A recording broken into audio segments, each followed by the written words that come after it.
സമൂഹത്തിൽ നടക്കുന്ന കൊള്ളയും കള്ളത്തരങ്ങളും കൈക്കൂലിയും കൂടുക എന്നല്ലാതെ കുറഞ്ഞതായിട്ട് നമുക്ക് കാണാൻ സാധിക്കുന്നില്ല എന്ന വളരെ ദുഃഖകരമായൊരു സംഭവം ഓർത്തുകൊണ്ട് ഞാനൊരു 3-4 ദിവസമല്ല, കുറച്ച് ദിവസമായിട്ട് നമ്മൾ എല്ലാ മീഡിയകളിലും കണ്ടിരിക്കുന്ന ഒരു വാർത്തയാണ്. അർജന്റീനിയൻ ഫുട്ബോൾ ടീമിനെ കേരളത്തിൽ കൊണ്ടുവന്ന് കളിപ്പിക്കുന്നു. കഴിഞ്ഞ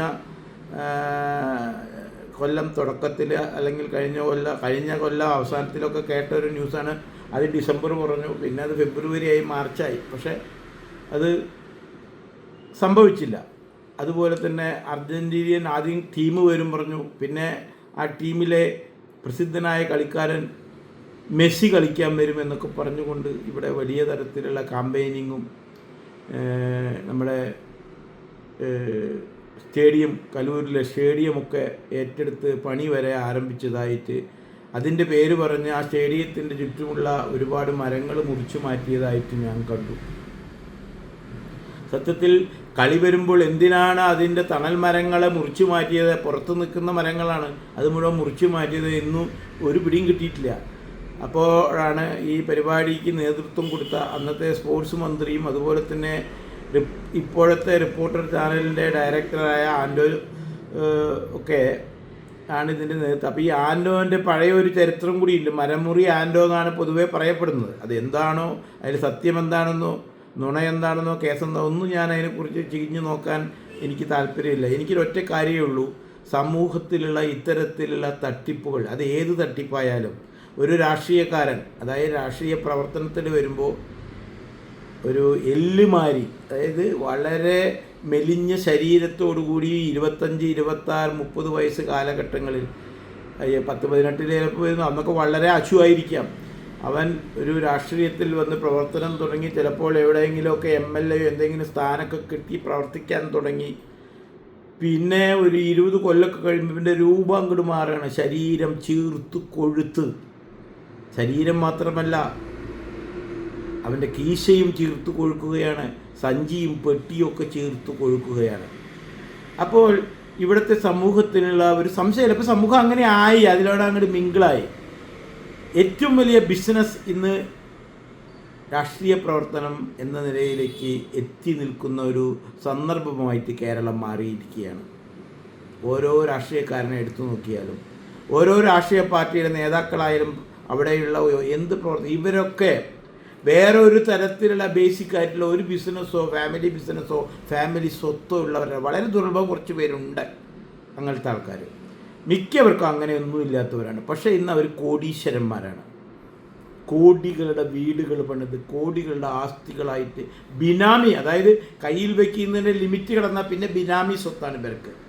ആ ബിനാമി സ്വത്ത് ഇവർ മരിക്കുമ്പോൾ അവരുടെ മക്കൾ തമ്മിൽ അടി കൂടുമ്പോൾ മനസ്സിലാക്കാൻ പറ്റും. അത് നമ്മൾ കരുണാകരൻ മരിച്ചപ്പോഴും കണ്ടു, KM മാണി മരിച്ചപ്പോഴും കണ്ടു, പിന്നെ അതുപോലെയുള്ള പല നേതാക്കളും, ഉമ്മൻചാണ്ടി മരിച്ചപ്പോഴും അത് മുഴുവനായി വന്നില്ലെങ്കിൽ അവിടെയും കണ്ടു. പല സ്ഥലങ്ങളിലും ആ മരിച്ചതിന് ശേഷമുള്ള തല്ലുകൂട്ട മക്കൾ തമ്മിൽ കാണാൻ സാധിക്കും. പിന്നെ ഈ രാഷ്ട്രീയക്കാർ തന്നെ ഇടപെട്ടിട്ടാണ് അത് തീർത്തു കൊടുക്കുക. പക്ഷേ ഇവിടെ ഞാൻ പറയുന്നത്, സമൂഹത്തിൽ ഇപ്പോൾ പാലക്കാട് MP VK ശ്രീകണ്ഠൻ ഒരു തരത്തിലുള്ള കുടുംബ മഹിമയോ കുടുംബ പാരമ്പര്യ സ്വത്തോ അല്ലെങ്കിൽ ഭാര്യയുടെ സ്വത്തോ ഒന്നുമില്ലാത്തൊരു വ്യക്തിയാണ്. പക്ഷേ ഇന്നലെ ഞാൻ റിപ്പോർട്ട് കണ്ടു, വളരെ വിചിത്രമായി വ്യക്തതയോടുകൂടിയിട്ട് അദ്ദേഹം ഒരു കൊട്ടാരം പണിതിരിക്കുന്നു. 10-20 കോടി വില പിടിക്കുന്നൊക്കെയാണ് പറയണ കേട്ടത്. എനിക്കിതിൻ്റെ സത്യമൊന്നും അറിയില്ല. അതിൻ്റെ മുമ്പിൽ ഒരു ബോർഡ് കണ്ടു, അതെനിക്ക് അത്ഭുതപ്പെടുത്തി. അതായത് VK ശ്രീകണ്ഠൻ പാർലമെൻറ്റ് മെമ്പർ, എന്നിട്ട് കേരള, അതായത് ഇപ്പോൾ ഇവരാവശ്യപ്പെട്ടിട്ട് കേന്ദ്രം അതിപ്പം പേര് മാറ്റിയല്ലോ, കേരളം മാറ്റിയല്ലോ. അപ്പോൾ കേരള പോയി, ഇപ്പോൾ കേരളം ആയി. അപ്പോൾ എല്ലാറ്റിലും ഇപ്പോൾ കേരളം എന്ന് എഴുതി വെക്കണം. സത്യത്തിൽ അത് അവർക്ക് തന്നെ നടപ്പിലാക്കാൻ പറ്റാത്തൊരവസ്ഥ. അതുപോട്ടെ, ഇത്രയും വലിയ കോടികൾ എങ്ങനെ ഉണ്ടായി ആ വീട് പണിയാനുള്ള ഉത്തരം ശ്രീകണ്ഠൻ ചിലപ്പോൾ പറയേണ്ടി വരും സമൂഹത്തിന് മുന്നിൽ. കാരണം ശ്രീകണ്ഠന് കിട്ടുന്ന സാലറി ഇപ്പോൾ ഈ ടേം കൂടി കഴിയുമ്പോൾ 10 കൊല്ലം കഴിയുകയുള്ളൂ. ഇപ്പോൾ 6 കൊല്ലം 7 കൊല്ലമായിട്ട് ആയി MP ആയിട്ട്. MP-ക്ക് കിട്ടുന്ന സാലറി എല്ലാവർക്കും അറിയാം, അവിടെ നിന്ന് കിട്ടുന്ന വരുമാനം എന്താണെന്ന് അറിയാം. അതുകൊണ്ട് എന്തായാലും ഈ വീട് വയ്ക്കാൻ പറ്റില്ല എന്നും അറിയാം. ഇതിനു മുന്നേ ശ്രീകണ്ഠന് വേറെ ഒരു വരുമാനം ഉണ്ടായിരുന്നില്ല. അപ്പോൾ എങ്ങനെ ശ്രീകണ്ഠൻ ഇത്ര വലിയൊരു വീട് വെച്ചു 5 കൊല്ലം MP ആയപ്പോഴേക്കും? ചോദ്യം തന്നെയാണ്. ഞാൻ ശ്രീകണ്ഠനെ മാത്രം പറയുന്നില്ല, പിണറായി വിജയന് ഇതേ വിഷയം വന്നിട്ടുണ്ട്. ഇവിടുത്തെ പല നേതാക്കൾക്കും ഇതേ ക്വസ്റ്റ്യൻസും ചോദ്യങ്ങളും ഉണ്ടായിട്ടുണ്ട്. അതുപോലെ തന്നെ ഇപ്പോൾ ആൻഡോയുടെ പ്രശ്നം. ഈ ആൻഡോ ഈ മെസ്സിയെ കൊണ്ടുവരാമെന്ന് പറഞ്ഞ് 125 കോടി രൂപ അവിടുത്തെ ആ ടീമിന് അയച്ചു കൊടുത്തു. ഇപ്പോൾ പറയുന്നു അങ്ങനെ ഒരു പൈസ അയച്ചിട്ടില്ലെന്ന്. അതിൻ്റെ പേര് ടാക്സ് വെട്ടിച്ചു എന്ന് പറയുന്നു.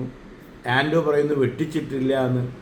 ഇത് ഇപ്പോഴത്തെ ഭരണത്തിൽ വന്ന കേരള സർക്കാരാണ് ഇപ്പോൾ അത് മുന്നോട്ട് വച്ചിരിക്കുന്നത്. കഴിഞ്ഞ സർക്കാരിലെ സ്പോർട്സ് മന്ത്രിയും ഇതിൽ വലിച്ചിഴക്കപ്പെട്ടിട്ടുണ്ട്.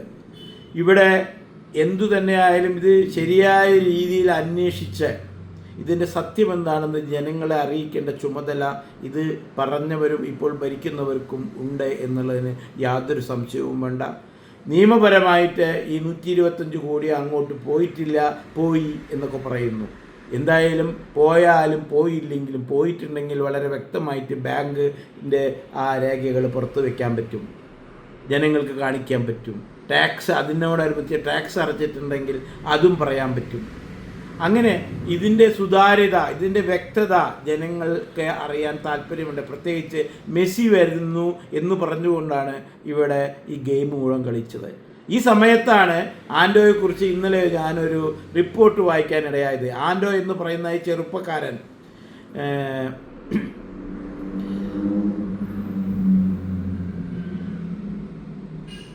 വ്യാജരേഖ ചമച്ച് കോടികൾ ബാങ്ക് ലോൺ എടുത്ത് തട്ടിപ്പ് നടത്തുമ്പോൾ, അതായത് ആദ്യം മുമ്പ് ചെയ്ത ഒരു പണിയാണ് ഈ പറയുന്നത്. ആൻഡോയുടെ പ്രായം 24-25 വയസ്സാണ്. ഇതിൻ്റെ തുടക്കമാണ് ഞാൻ പറയുന്നത്.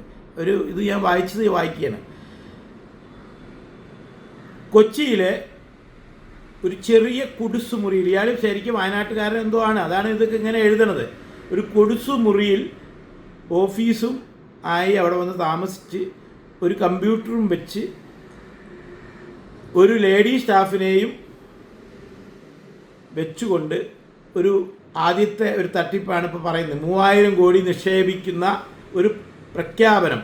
അതായത് അന്ന് ഒരു മാംഗോ ഫോൺ എന്ന് പറഞ്ഞുകൊണ്ട് വലിയൊരു തട്ടിപ്പ് നടത്തി എന്നാണ് എഴുത്തിൽ പറയുന്നത്. തട്ടിപ്പ് ആസൂത്രണം ചെയ്യുമ്പോൾ അന്ന് അയാളുടെ പ്രായം 26 ആയിട്ടുണ്ട്. ആ 26ാമത്തെ വയസ്സിലെ 3000 കോടിയുടെ മാംഗോ ഫോൺ തട്ടിപ്പായിട്ട് ഇറങ്ങി എന്നാണ് പറയുന്നത്.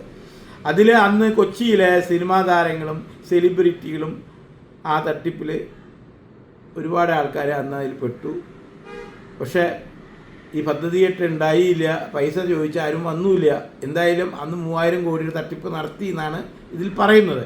അതിനെക്കുറിച്ച് പിന്നീട് എന്തുണ്ടായോ, അന്വേഷണമുണ്ടായോ, ഇത് ശരിയാണോ ശരിയല്ലേ ഒന്നും ഇവിടെ തെളിയിക്കപ്പെട്ടിട്ടില്ല. ആരോപണങ്ങളിൽ അത് നിലനിൽക്കുന്നു. അന്നൊന്നും അതിൻ്റെ ഒന്നും പറഞ്ഞിട്ടില്ല. പിന്നെ അത് കഴിഞ്ഞിട്ട് അപ്പോഴേക്ക് ഒരു 30 വയസ്സാവുമ്പോഴാണ് ഈ മുട്ടിൽ മരം മുറിക്കേസ് ഇയാൾ ആസൂത്രണം ചെയ്തത് എന്നാണ് ഈ എഴുത്തിൽ പറയുന്നത്. അതായത് 30 വയസ്സിൽ അന്ന് ഈ കാട്ടിലെ സംരക്ഷിത മരങ്ങളെ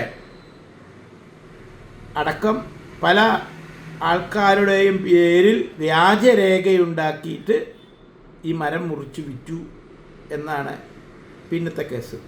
അന്നൊരു 100 കോടി രൂപ അതിലും വെട്ടിപ്പ് നടത്തിയിട്ടുണ്ടെന്നാണ് ഇപ്പോൾ കേൾക്കുന്ന കഥ. ഇതിൻ്റെ സത്യം എന്താണെന്ന് ഇപ്പോഴും തെളിയിച്ചോ അന്വേഷിച്ചോ എന്നും ആർക്കും അറിയില്ല. പക്ഷേ ഇവിടെ ഈ എയറിൽ ആ കഥകൾ ഇങ്ങനെ പരന്നു നടക്കുന്നു. അന്ന് അതിൻ്റെ ഭാഗമായിട്ട് അദ്ദേഹത്തിന് ലക്ഷങ്ങളിലെ പിഴ വന്നിട്ടുണ്ട് എന്നും പലർക്കും ആ പേരുകൾ ഉള്ള പലർക്കും പൈസ കൊടുക്കാനാണ്, ഇതൊന്നും കൊടുത്തിട്ടില്ല എന്നൊക്കെ ഇതിൽ പറയുന്നുണ്ട്. ആ മരം മുറി കേസിൽ നിന്നും നേരെ വന്ന് കയറിയതാണ് ഇപ്പോഴുള്ള ഈ ചാനൽ റിപ്പോർട്ടർ ചാനൽ എന്നാണ് ഞാൻ അതിൽ പറയുന്നത്. ആ ചാനലിൽ വന്ന സമയത്ത് ഞാൻ വേറൊരു ഇതിൽ വായിച്ചു, ഈ ചാനൽ ഇപ്പോഴും ആൻഡോൻ്റെ പേരിലല്ല, പഴയ ആ പേരിൽ തന്നെയാണ് നിലനിൽക്കുന്നു. ഏത് സമയം അത് കയ്യിൽ നിന്ന് പോകുന്നൊക്കെ വേറെയും കേൾക്കുന്നുണ്ട്. പക്ഷേ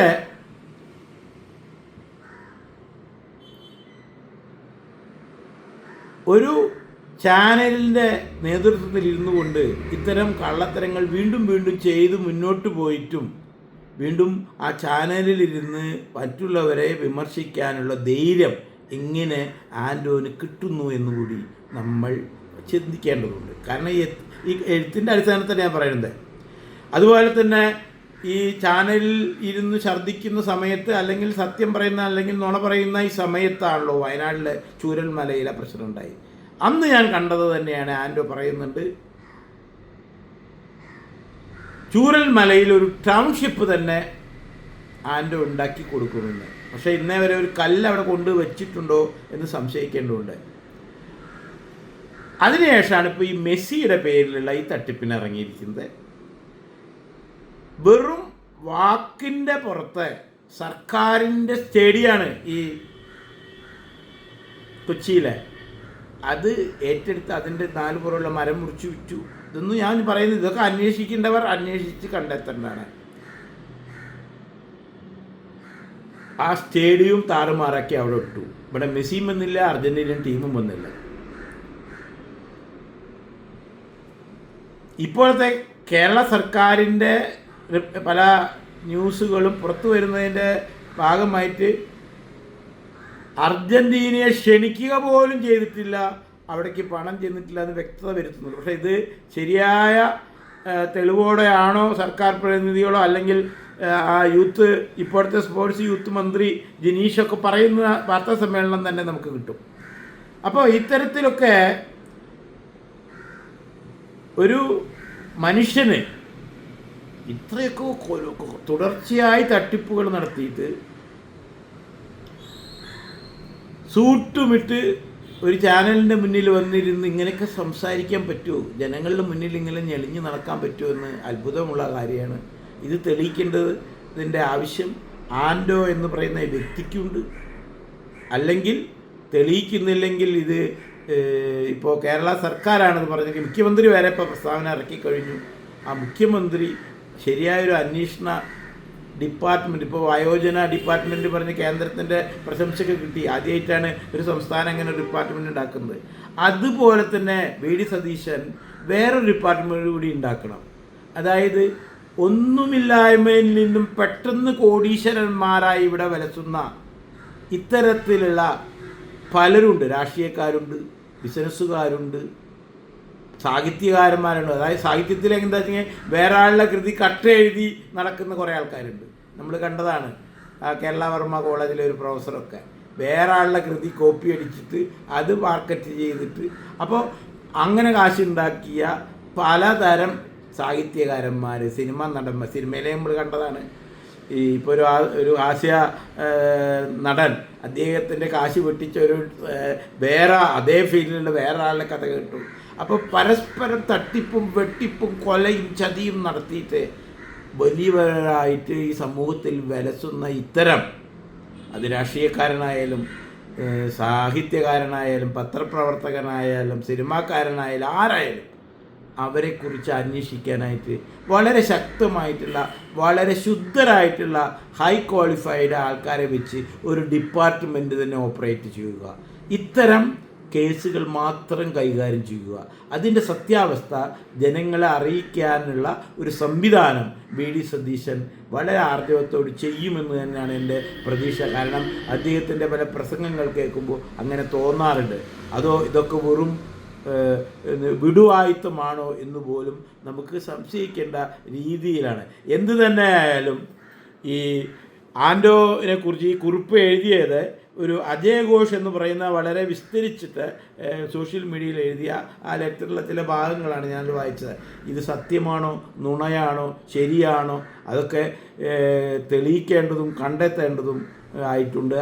എന്തായാലും നുണയാണെങ്കിൽ ഇതിനെതിരെ ശക്തമായിട്ട് ആൻഡോ തന്നെ രംഗത്ത് വരണം. അത് ശരിയായത് പുറത്ത് കൊണ്ടുവരേണ്ടത് ഇവിടുത്തെ ഭരണ സംവിധാനത്തിൻ്റെ ആവശ്യവുമാണ്. അവരെ ചെയ്യണം. എന്തായാലും ഭരണത്തിലിരിക്കുന്ന അതേ കക്ഷിയുടെ ഒരു MP കോടികളുടെ വീട് പണിതു എന്ന് പറയുന്നുള്ള ഇന്നലത്തെ ഒരു ന്യൂസ് പുറത്തു വന്നിട്ടുണ്ട്. അങ്ങനെ പല രാഷ്ട്രീയ നേതാക്കളും പണ്ട് പിണറായി വിജയൻ്റെ വീടിനെ കുറിച്ച് നമ്മൾ പലതും കണ്ടതാണ്. ഒരു ചെത്തുകാരൻ എങ്ങനെ ഈ ലെവലിലേക്ക് എത്തി.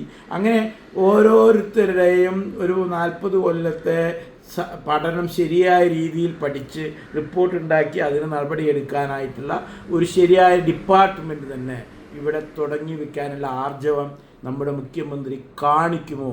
അതുതന്നെയാണ് ഇന്ന് മുഖ്യമന്ത്രിയുടെ ഏറ്റവും വലിയ വെല്ലുവിളി.